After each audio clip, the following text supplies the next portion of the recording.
What's up, guys? This is the Real Ben here to give you guys my spoiler-filled review of Star Wars: The Force Awakens. Uh, for those who have not seen The Force Awakens yet, make sure to watch my spoiler-free review as well. Then come back here to discuss the biggest spoiler surprises and reveals. So don't come at me talk about you spoiled the movie for me. This is a spoilers review. So that being said, you know. At the beginning of the movie, we see Poe Dameron, and he's at this village in Jakku, and he's supposed to be like this map containing where to find Luke Skywalker, and he's from Lost. It's a guy named Lord Santicat, played by Max von Sydow. I think that's, yeah. Force Order troopers and Kylo Ren track Dameron to the planet in hopes of acquiring the Luke's location themselves. Poe is forced to leave the data with his droid BB-8. Dameron instructs BB-8 to get as far away from the battle as possible. BB-8 agrees, leaving him behind, eventually encountering Rey in the desert, where Rey saves the droid from becoming scrap parts at the hands of junkers. BB-8 reveals his mission and secret data to Rey and Finn, who set out to return the droid to the Resistance. After all, the debate about Finn's name is revealed early on that Finn is actually a nickname given to Stormtrooper FN2187 by Poe Dameron during an escape from the First Order, meaning Finn was never the trooper's actual name, and he gives no clues to his parentage. Finn likes the nickname and adopts it as his name going forward.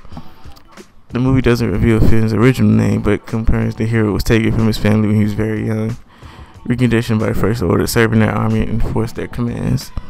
In the first combat mission, Finn disobeys orders, watching wars as Kylo Ren kills Lord Santicat in cold blood while the stormtroopers fire on the town of helpless villagers. Despite his brainwashing, Finn recognizes First Order is evil, and upon returning from battle decides to run, requiring a pilot to aid in his escape. Finn decides to rescue the only person on board First Order commander that might be sympathetic to the situation, Poe Dameron. Yeah. And if you don't know, now you know. The trailers for Force Awakens show Finn holding Luke Skywalker's lightsaber. Fans to assume that Finn was going to be the next Jedi savior of the galaxy far, far away. Nope. Well, it's actually Rey. Rey is force sensitive. The Force is strong with Rey. It's too early to rule out the possibility that Finn could eventually train as a Jedi too, but Force Awakens puts Rey's awakening front and center. Force Awakens puts Rey's awakening front and center.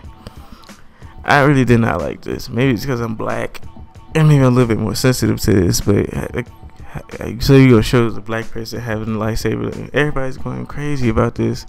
But no, swoop, going away that Rey is the Jedi of the movies. Rey begins to discover that she can wield the Force, resisting invasive mind reading at the hands of Kylo Ren, and employing Jedi mind tricks to aid in their escape from Starkiller Base. The exact story behind Rey's childhood abandonment, as well as the identity of her parents, remains a mystery.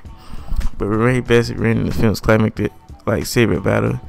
He appears to be calling out memories from the past during a Jedi training that have since suppressed. It's long been assumed that one, if not all, the starring trio of new Star Wars characters, Finn and Rey and Kylo Ren, would be related in some way to fan favorite characters from earlier in the saga. While Rey and Finn's parentage remain a mystery, though fans might have their own theories by the end of Episode 7. The backstory for Kylo Ren is a major part of the Force Awakens plot. As many fans have suspected, Ren is the son of Han Solo and Leia Organa. His birth name before turning to the dark side has been Solo. Ben Solo from the old his name was Ben Skywalker. He was Luke's son. So I guess they kind of took characteristics of Jason Solo and turned his name to Ben. Given that Leia was the daughter of Anakin Skywalker, once referred to by Yoda as another hope, It shouldn't be surprised that her son will also be a powerful Force user. Leia doesn't reveal any Jedi abilities in Force Awakens, but it is explained that Ben was trained by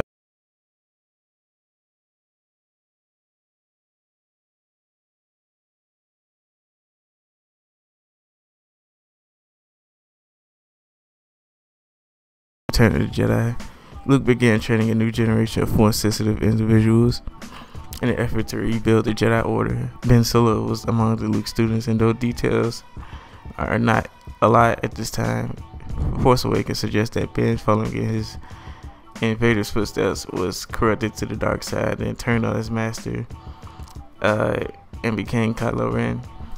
Unable to forgive himself for failure as Jedi Master and feeling responsible for leaving his nephew susceptible to corruption, as well as the pain Ben's downfall caused Han and Lynn, Luke becomes crippled by self-doubt, deciding that he will only bring further pain to his friends and family, believing he is a liability rather than a hero.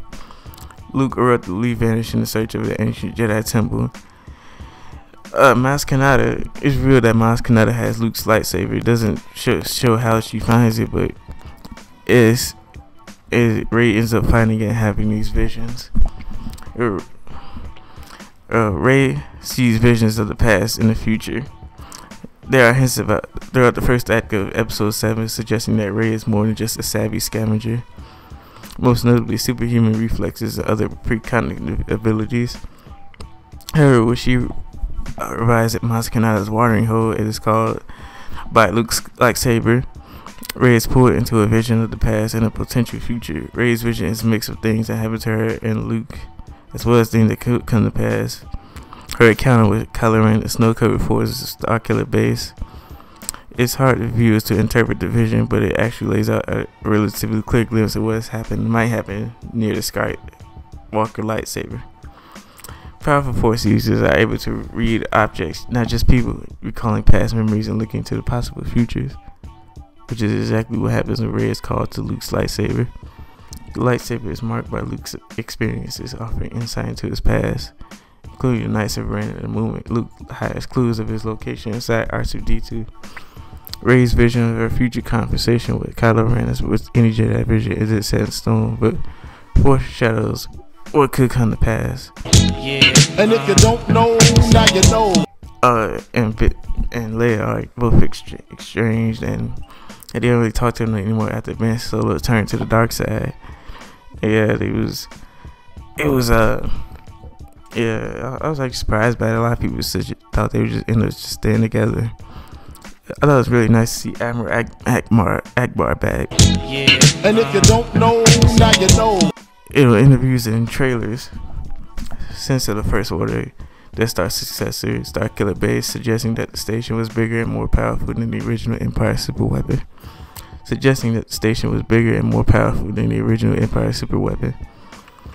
The weapons worked and the damage it was capable of doing inflicted remaining tightly guarded secrets. The identity of Starkiller's first target. To power the weapon, Starkiller Base drains a nearby sun of his energy, then redirects that energy into focused laser beams aimed at intended targets. Force Awakens make it apparent that the base doesn't just fire a single shot either. Instead, Starkiller is capable of striking multiple planetary bodies at once. Yeah. And if you don't know, now you know. Following the defeat of the Empire, the Rebel Alliance founded the New Republic to reestablish democracy within the galaxy. Just as the Force was formed from the ashes of the Empire, the Resistance arose from former rebel cells to fight the remaining dark side threat, where the Republic couldn't, holding a grudge against the New Republic for their role in destroying the Empire and their unspoken support of the Resistance. The First Order makes the New Republic and its fleet the first target of Starkiller Base, killing millions. So, okay, like in the movie, like when I first saw the movie, I didn't really understand it, but like why was they destroying all those planets? But then I was like, okay, now that I read some other reviews and they kind of explained what was going on, I was like, okay, that makes sense. The destruction of the New Republic will have lasting implications on the story going forward. One of several rumors that turned out to be true, Han Solo is killed in the Force Awakens finale at the hands of his son.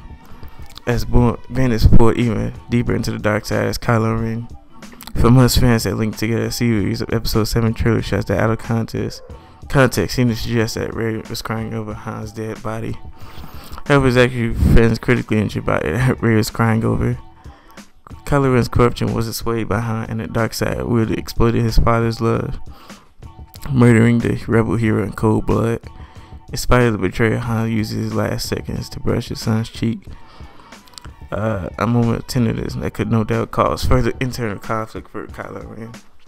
Like many Star Wars characters before him, Han's body then falls into the foggy inner workings of Starkiller Base. People are already speculating that maybe he survived, but it's important to remember that Harrison wanted Han to die, and Empire Strikes Back, and he's wanted that for many years now. Star Wars 7, it's like too big a moment to reverse. So yeah, I think he's dead. I don't think he's coming back. Yeah. And if you don't know, now you know. Throughout the events of Episode 7, Kylo Ren is an unruly and unchecked force, ruthlessly killing innocents, torturing his enemies, destroying First Order property, and overpowering anyone who tries to stop him. A testament to his strength, Kylo Ren is one of the only two people in Force Awakens with a direct line to Supreme Leader Snoke and the other person is General Hux. Given that no one, with the possible exception of Snoke, can match Kylo Ren in battle, the dark side war becomes arrogant and reckless, especially since Luke Skywalker is hidden away in self-imposed exile. As a result, Ren is caught off guard when Rey successfully resists his torture methods and reads his mind instead. When the two face off in battle, more practice, Kylo Ren gains an upper hand until Rey allows the Force to guide her, undisciplined and driven by rage. Ren is bested by Rey. I did think it was a little weird that how his rage just becoming a master Force user all of a sudden because she discovered her Force powers. Maybe they'll explain that in next movie, but yeah, that didn't really make sense to me. With two face off in battle, it appears though to cut off his hand and disfigures Kylo Ren's face. For destruction of Starkiller Base forces the fires apart. Kylo Ren will very least require a new cybernetic hand and some time in the Bacta tank before he turns in Episode 8. This was what main thing I didn't really like about this movie. After Luke Skywalker was nowhere to be seen in the Force Awakens poster, fans began to wonder how much Luke they would actually get in Episode 7. While the Jedi Knight is a regular topic of conversation and mythology in the film, as well as the driving force of many of the events that transpire since the First Order and the Resistance are looking for Luke, he receives little screen time this round, with only a fleeting glance at the hooded Skywalker and Rey's vision, as seen in the trailers. The fact Luke was only revealed in the final minute of Episode 7, like literally. I thought he at least had like good 10 minutes in the movie, like he's literally like final minute. After electing self-imposed exile, Luke split a hieroglyphic map of his location, giving one piece to someone that later entrusted Tekka for safekeeping and hiding the other within R2-D2. BB-8 even suggests R2-D2 might possess the other part of the map, yet C-3PO dismisses the idea. Or R2-D2 Awakens, the Resistance is able to pinpoint Luke, sending Rey and Millennium Falcon co-piloted by Chewbacca to his location. Rey attempts to return Luke Skywalker's lightsaber, but still scarred from his perceived failures, the Jedi Knight appears reluctant to accept the mantle of responsibility again. I didn't really like this ending. It just showed them looking at each other and didn't end it. So I didn't really like the ending. But yeah, I like the movie overall. I give it like an 8 out of 10. What about you guys? What do you guys feel about this movie? Just recap things I did like. Kylo Ren, I really like his character. I'm excited to see more of his character. Supreme Leader Snoke, I really did like him. Finn, Rey, yeah, I really like Finn and Poe's relationship. I'm excited to see more of that. Other than that, the stuff I didn't like, the ending and the fact that they intentionally misled us to believe that Finn was going to be the Jedi of this new saga or new trilogy. Other than that, I didn't really have much else I didn't like about it. What about you guys? What do you guys think of this movie, Star Wars: The Force Awakens? Let me know in the comment section below. Like, comment, subscribe, and peace. Deuces. And if you don't know, now you know.